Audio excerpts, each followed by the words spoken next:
I'm a New Yorker. Living in London for the summer changed my view of the British.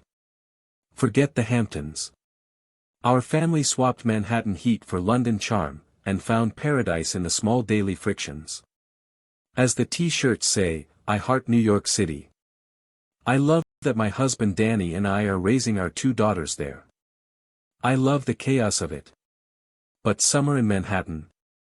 Before you even get to the sweltering heat, the numbers alone are brutal.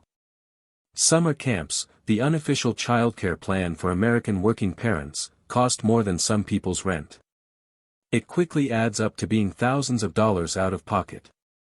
Add the mass summer exodus of friends to the Hamptons or down the shore, and what's left is a pricey ghost town filled with cranky kids and even crankier parents. This year, to London. And in London, I found a city that, even with its own shortcomings, gave me richer days, fresher options and value that went way beyond the monetary. Who knew my personal paradise would be a city with no tumble dryers and no air con? My kids Leyna, 6, and Sabrina, 3, went to an all-outdoor camp, comfortably. We rented a lovely 2-bedroom garden flat in Belsize Park for a fraction of the price of our mortgage.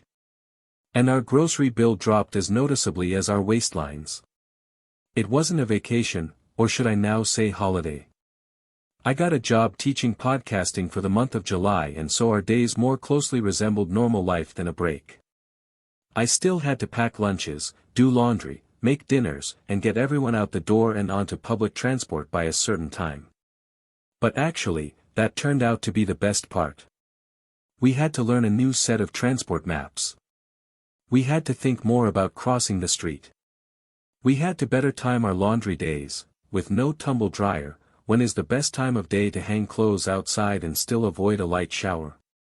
So what did I love most about London, the city which has had its fair share of bad press recently? It feels weird to say, or write, it, but it was the little daily frictions, the ones Londoners might grumble about, where I found the city most charming.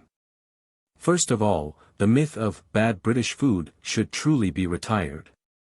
And let me be the one to file the paperwork. From Borough Market to neighborhood cafes, we ate better, and far cheaper, than we ever do in the US, let alone Manhattan.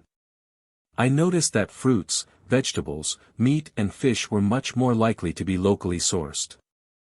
As a result, but not a surprise, they tasted so much better and were much, much cheaper.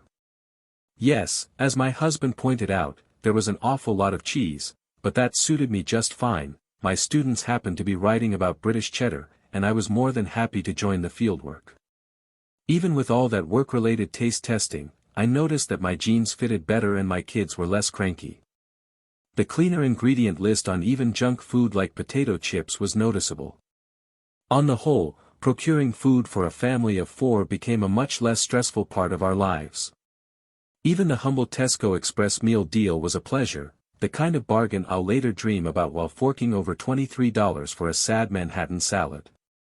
Alas, when I landed at JFK and bought a bottle of water for $7, I didn't care at all that the cap detached.